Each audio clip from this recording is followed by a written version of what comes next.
This video is brought to you by Square Enix.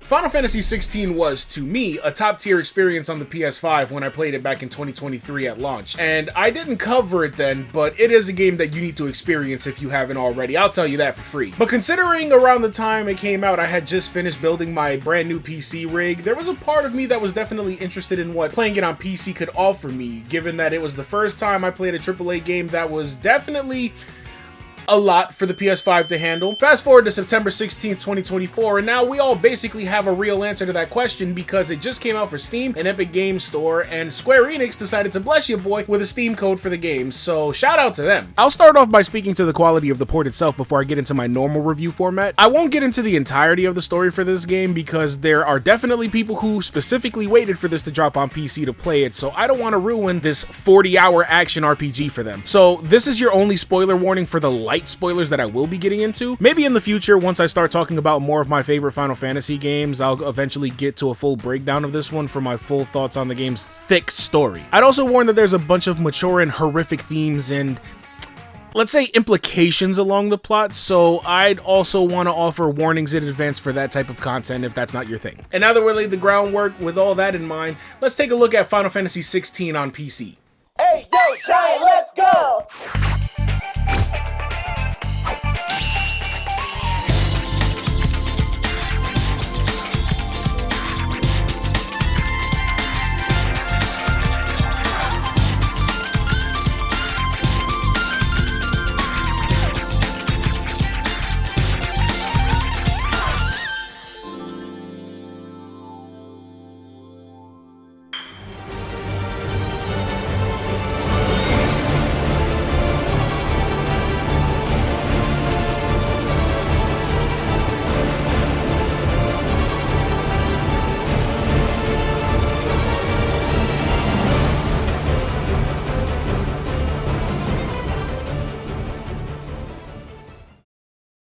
Taking a look at the recommended specs, I can safely say that I'm well within my ability to run this game because I'm rocking a 4070 Ti with an i9-12900K and 64 gigs of RAM, so keep that in mind. Because this is my first time reviewing something by PC standards, and I'm sure we all know that everyone's rigs are different. Still, I was blown away by how wonderfully this port ran for me. I could have run this at higher frame rates, but I chose to run this at a smooth 4K 60 FPS with DLSS 3 turned on, and I had no issues at all. However, it was in fact so good that I found it a little jarring when the game seamlessly switched from in-game cutscenes to pre-rendered ones that ran at 30 frames, and whenever it did that, I noticed some stutters early on during my gameplay, and also whenever it switched back to in-game cutscenes, there would be some jitters occasionally before it immediately smoothed out. And when it smoothed out, that smoothness I experienced was straight up stunning. The biggest example of which I could immediately point to being the icon battles, which ran so good that I ended up booting up my PS5 save that I haven't played since last year to get a clear picture of the difference, because these moments were among the foremost moments where PS5's performance mode struggled to keep a stable frame rate. I replayed the opening Phoenix fights and the later Garuda fight and other fights along the way for some first-hand comparisons, and it still looks good, but the difference is genuinely staggering to me. When these battles happen, they are an event every single time, to the point that these alone are enough of a selling point to experience this game. I've already experienced the game in its entirety on PS5, but this feels like a whole new experience for me, on top of a refresher for the game in general, because again, it's been a year since I played it. That said, I'm glad for this refresher, because what good is a high resolution and frame rate if the game isn't interesting to play? Well, that's where the game proper comes in. Final Fantasy XVI takes place in the world of Valisthea, where between the continents of Ash and Storm lie kingdoms or countries, whatever word applies, such as Rosaria, Sanbreque, Waloed, the Dhalmekian Republic, and neutral parties such as the Crystalline Dominion or the Iron Kingdom, which is a bit more savage than the rest. All of these territories contain the Mother Crystals, which bestow the people with energy and magic which they live off of, enabling their society to exist. These societies also have people called Bearers, who are able to use magic without the use of crystal shards widely available to the public, which are mined from the Mother Crystals. Yet, sadly, they are unfortunately the victims of slavery and immense prejudice from greater society, for lack of better words, being branded like cattle and ostracized by the unmarked folk, which was a very controversial aspect of the story when the game first came out. As you can expect in such a setting, wars are fought over control of the Mother Crystals, because in this age, much of the land is dying out from the blight, which most of us in the real world can attribute to overconsumption causing resources to dwindle. There's plenty of implications allusions to that without so much of an explicit statement, but these battles are fought making use of every tool at the disposal of the warring nations, which include the Icons, the 8 wardens of the elements, channeled into battle by their vessels known as Dominants. It's in this setting that we step into the shoes of Clive Rossfield, a 28-year-old soldier, before we are quickly snapped back and given his backstory. He's the firstborn son of Rosaria's Archduke Elwyn and the Duchess Annabella, and the older brother to the Dominant of the Phoenix, Warden of Fire, named Joshua. Their mom treats Joshua like gold, even though he has his own insecurities about his lot in life, but Clyde gets the cold shoulder because she's very unsubtle about her prejudices concerning bloodline purity, and that he wasn't born a dominant but a bearer, treating him like dirt. So Clive, at the tender age of 15, becomes a soldier to serve as Joshua's shield, basically bodyguard, in order to prove his worth, which his father is unflinchingly convinced of. He also has the complete admiration of Joshua, his childhood friend Jill, and Torgal, his adorable little pupper. Not long into this flashback, Rosaria is preparing for invasion by the Iron Kingdom, but Clive is sent to clear out some monster infestations caused by migration from the Deadlands, which are the lands that died out from the Blight. After he does so in an impressive manner, he meets up with the Rosarian soldiers just in time for them to get ambushed by assassins from Sanbreque, leading to the admittedly shocking death of their father, which causes the young Joshua to lose control in his shock at witnessing the murder and transforming into the Phoenix. Clive rushes to calm Joshua down, but is incapacitated by some mysterious figures, one looking straight out of Kingdom Hearts and another being some type of spirit, who force Clive to transform into an icon himself, shocking everyone around him, as there is no such thing as a second icon of fire. But Clive is not in control and is forced into this out-of-body experience where he watches the icon murder Joshua, despite us taking control of the Phoenix and giving it our best shot to defend ourselves, leading him to vow revenge on his brother's murderer, before the icon goes straight up scorched earth, killing everyone in the vicinity and disappearing.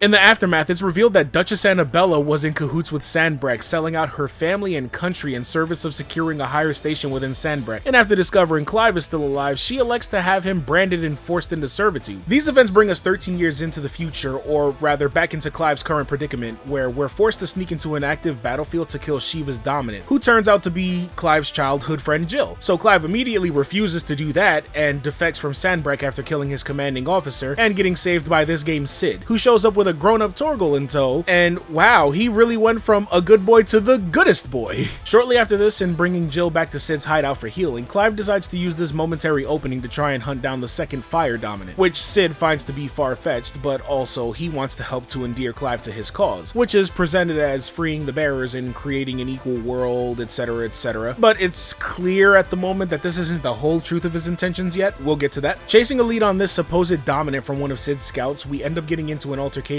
with a squad of spies from Waloed along the way, led by one Benedicta Harmon. This woman is loyal to King Barnabas of Waloed, and I mean really loyal, but she also has a complicated history with Sid. Also, she's the dominant of Garuda, the Wind Warden. Lovely. This all comes to a head when she takes this mystery dominant as prisoner, which Clive personally objects to, leading to a clash where they accidentally discover that he can steal the powers of other dominants, leading Benedicta to retreat in the middle of a mental breakdown, in which she gets jumped by some soldiers who attempt to force themselves on her, triggering some traumatic memories and causing her to transform into Garuda. Clive takes on Garuda and actually looks like he might have a chance until she suddenly gets the upper hand. In that moment, the icon from earlier, who is now named as Ifrit, reawakens from within Clive, and all of a sudden it's a kaiju battle, baby! After defeating Garuda, Sid steps in to stop a rampaging Ifrit. I skipped over it, but on the way to the battle, Sid reveals that he is the dominant of Ramuh, the Warden of Thunder. Here, he pops into the battle like the Undertaker, transformed into Ramuh, and one-shots Ifrit. And back at their hideout, Clive has to come to grips with the fact that all along, he has been the person that he wanted to get revenge on. That all of the loss he suffered was possibly his own fault. But it's not so simple as all that, is it? Sid is quick to remind him that this hooded person that was present at the scene is still a real person that they have seen with their own eyes. That he may have info on what exactly happened, and this, along with almost losing his new friend Gav but managing to save him, finally getting a chance to reconnect with Jill, coming back to his hometown to see the dire situation that the world is in, reinforces to Clive that he still has something to fight for, complete with a new outfit that once belonged to his dad. Eventually after this, because it's apparent that there's a bit of a tonal shift after this, with more to come, it's revealed that Sid's real objective is, more than his whole original free the slave shtick, to destroy the mother crystals to keep them from bleeding the planet dry. And the intrigue just keeps piling on. How will that play out? And how will the entire world react to this? How does the hooded character fit into it? And what are their motivations? Why are the mother crystals, which are supposed to be a net good, now apparently killing the planet, and is destroying them really the answer? And how does Clive, his second fire icon and his ability to absorb the power of other icons fit into all of this, on top of all the palace intrigue between all of the warring nations. Add to that the absolute certainty that they won't let their precious energy sources go without a fight. Well, I know how all that goes, as I played the whole game once through already, but for the sake of the PC players freshly experiencing this game, I'll stop there. But I will say that this game fascinates me. Yoshi P's work on this game is insanely good. The level of world building and simultaneous moving parts, character writing, the drama, oh the drama, it's so good. But it's also extremely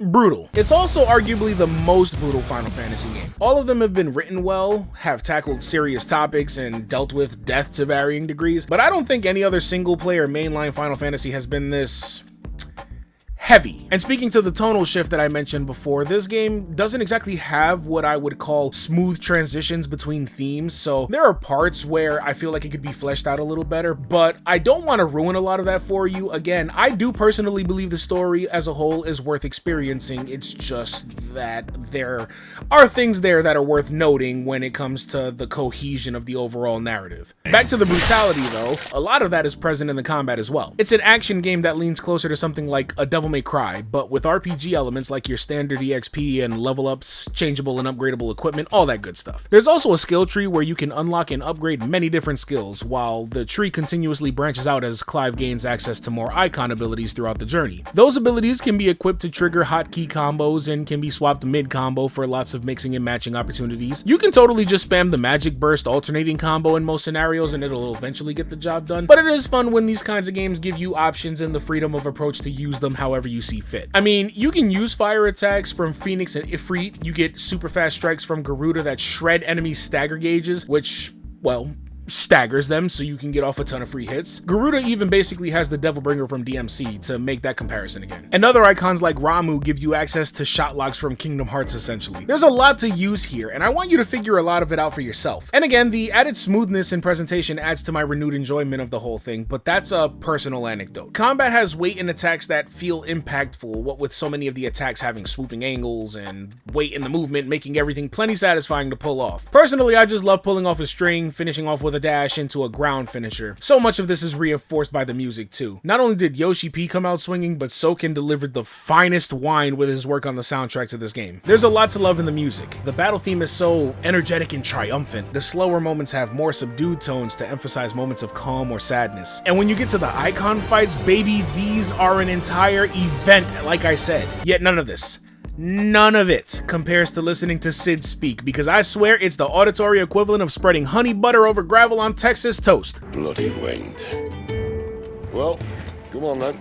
Jokes aside, I look at the world Final Fantasy XVI presents and I'm completely sucked in. When I finished this game on PS5, I had been so completely fed by it that even though I felt as though it did run long for an action game, again, almost 40 hours, and I hadn't felt the need to replay it for a long time, after having been removed from the game for so long, seeing its stunning art direction presented with so much more clarity has been so revitalizing to my experience. The gore and actiony bits, all that stuff is there, but it's a lot more than that. It's the flickers of flaming embers right before you saw Ifrit and Phoenix's squaring off in the beginning. It's the particles and everything when Shiva and Titan square off in the battle against the Dalmex. The look as everyone's hair is flowing by the strand as you watch the wind affect all of that, and the rolling green hills in some areas. The way that the lighting from fires at night are just as striking to me as watching the moonlight glitter off of Clive's chain link armor in the early chapters. Final Fantasy XVI was absolutely a truly next-gen showcase if you ever needed a game to make a case for the PS5. But the PC port is even better. Despite the smaller presentation quirks I mentioned earlier on, I do believe that PC players who waited patiently for this will be largely satisfied, provided they're not just waiting to see what kind of wacky stuff they can do with mods. Don't OD on those, people, or you'll make Yoshi P sad. Fingers crossed that even though I tried to hold back on giving too much info for this game, that I didn't ruin a lot of it for you, because trust me, there's still so much more to see in Final Fantasy XVI. But what are your thoughts? How do you feel about the game if you already play it or are playing it for the first time? Feel free to let me know in the comments. I try to read and respond to as many as I can between projects, and if you liked what you see here, be sure to like and subscribe that you can be around for what comes next on my channel. I'd like that. In between reviews though, you can find me on Twitch for live chatting and let's plays of newer releases, like this one, because you can catch me right as we speak playing through this game on Twitch and giving more in-depth thoughts as I go along. I also want to give a shout out to my patrons. Thank you all for supporting the works on this channel, and if you want to be one of those people, be sure to check out the One Sleepy Giant Patreon, where all are welcome in the Sleepy City crew. Last but not least, once more, I want to send a big big thank you to Square Enix because I am once again honored to be provided a code for a game I was already very excited to talk about, and I am very grateful. But that's all the time I got for today, everybody. My name is Hector and I'm one sleepy giant. I had a lot of fun,